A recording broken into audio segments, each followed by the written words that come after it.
Dan Kremen here from Kremen's Corner, and I'm going to talk a little bit about the lay of the land politically for Labour now, following the very difficult events of recent months for Sir Keir Starmer and his top team. Where do they find themselves? Do they have a route out of the difficulties? Well, look, let's start with early September and what we saw unfold with the excruciatingly embarrassing resignations of Angela Rayner and Lord Mandelson, I should say. And, where did that leave them? Well, trust. Trust in the integrity of the Labour Party was already pretty low at this point in time. I think the political difficulties facing the Prime Minister mounted internally in terms of his political capital from the way he handled those issues as well. The communications were pretty terrible. The optics of how he sort of handled all of that, not great. And serious questions over the judgment of Sir Keir and Morgan McSweeney, his right-hand man, in the appointment of Peter Mandelson in the first place. Lord Mandelson, yes, obviously a very experienced figure, but my goodness, they knew that they were getting somebody whose his whole sort of selling point is not just sort of a bit of political nous, but his connectivity, his global connectivity. But we knew that some of that connectivity from past experiences was some quite unsavory characters at times. So they knew it was high risk. They went ahead apparently against, warnings within government and within parts of the national intelligence community around certain relationships. They went ahead anyway. And we are where we are, or rather they are where they are. We're not necessarily. The country, will move on from those kind of embarrassments, obviously. But yeah, it's not great when your top diplomat in a country that is the most powerful country in the world has to resign in these circumstances. Now look, Angela Rayner, absolutely unforced error. She finds herself where she did. I think there's a power vacuum now. They have this, rather, unseemly deputy leadership election still kind of unfolding. And the new deputy leader will not be the deputy prime minister. Sir Keir already made his move on that front, in putting David Lammy in as deputy prime minister and justice secretary. Come on to that in a second. But, this deputy leadership is a very unwelcome sort of prospect for Sir Keir Starmer to have to deal with politically, because the likely winner of that is somebody he just sacked in the reshuffle in early September. But yeah, and she's already said, Lucy Powell, that she probably won't serve on a front bench, that she's determined to be a deputy leader, a voice for the members. That does not bode well for Sir Keir. But yeah, look, there is a power vacuum on the left, sort of soft left flank now of the Labour Party looking to be filled, and there'll be various characters trying to kind of jostle for position in that sense, regardless of the outcome of the deputy leadership, to be the true voice of sort of the trade union left in particular, but also the soft left. The reshuffle itself, where does that leave them? Well, look, Sir David Lammy, this is not somebody who's seen as a highly credible and capable figure to begin with. Putting him into justice, risky. One of the big optical problems for the Labour Party is the perception that two-tier justice is rife in the country. Is David Lammy the person you really want to be putting in to try and fix that, with his kind of, very strident left-wing political views, his backdrop, his history? Probably not. He's not going to inspire public confidence, I don't think, particularly with a number of the voters Labour have lost in the last sort of 5-10 years. The other sort of moves, much of a much really.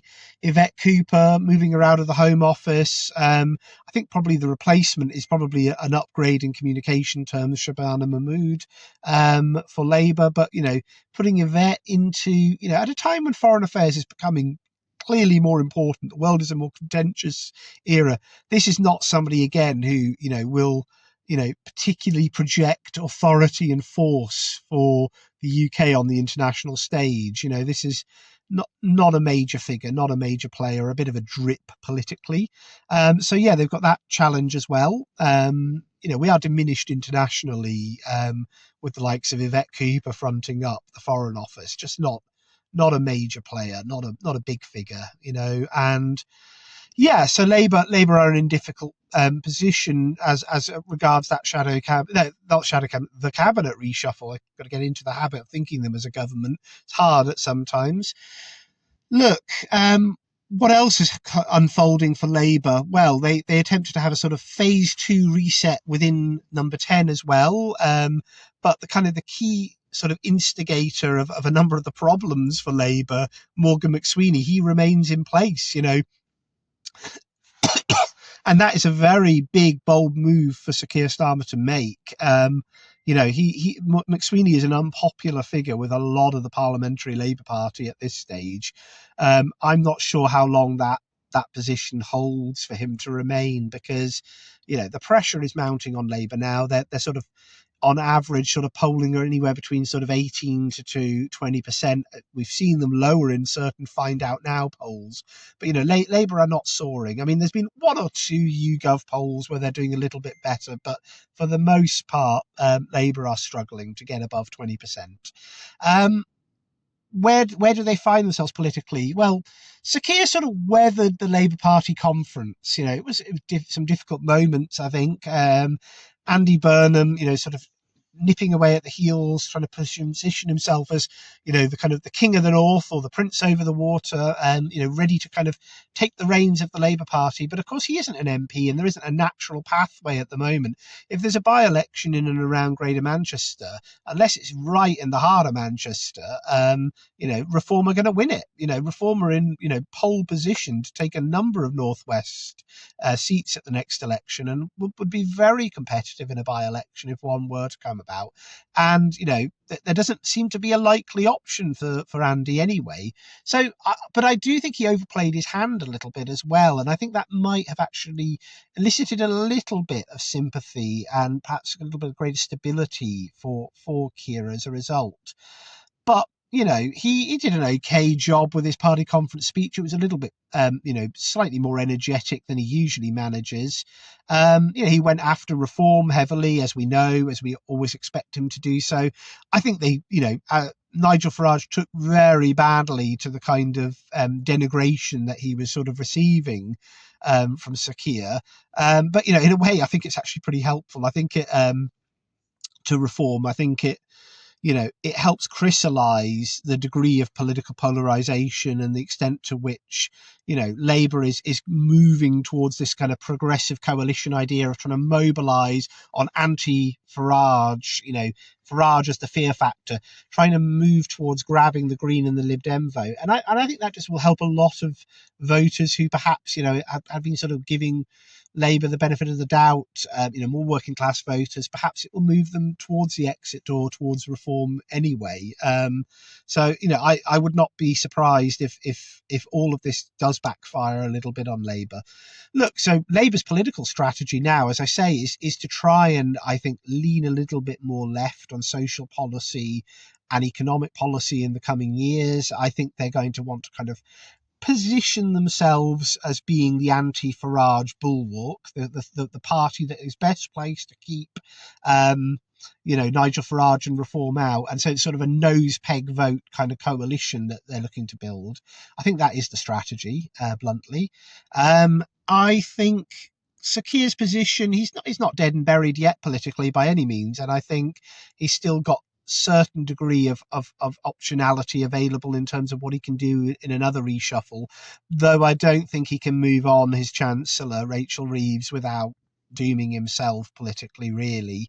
I think they're a kind of a package deal now in the eyes of most voters and MPs, and if she goes, he goes. So his room for manoeuvre fiscally is very limited. They've kind of boxed themselves in, and it does look like more tax rises and lower growth to come. But politically speaking, he's got one big headache, which is what did they know about this whole Jonathan Powell China sort of affair? Who knew what and when? And the kind of position of Jonathan Powell, the National Security Advisor, who is now another sort of another veteran of the Blair years, along with Peter Mandelson, who's got a big question mark over his political future in the government. So Sir Keir has got questions to sort of answer on some of those kind of issues to sort of reassure his colleagues. But I think he'll be all right politically. I think Powell will sort of walk the plank within the next few weeks, I imagine. There might be a sort of face-saving kind of period before he goes. But yeah, I think he'll survive, Sir Keir, that is. But can Labour reset? Not really easy to see how they do so. They've got their next opportunity, I suppose, at the budget in November. Whether they do so or not, though, is, open to question. I just don't think that they've got the seriousness to go for proper supply side reform and for focused tax cuts. I think there's going to be more of the same, more decline. But yeah, that's it for me at the moment in terms of my sort of political take on it. I don't think it's an easy future for Labour.